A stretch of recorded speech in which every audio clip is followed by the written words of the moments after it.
Welcome to the Slop Farm. Enjoy the video. You begin by confirming prerequisites. Azure DevOps Org, a project, and project admin rights so you can change process and boards.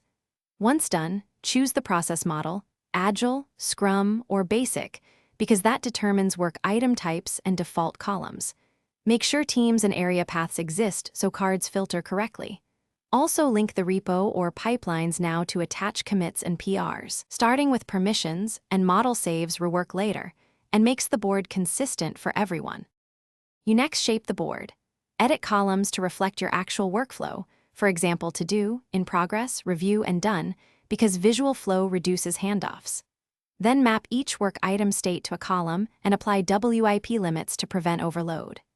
Configure column policies like required reviews or build success for certain transitions.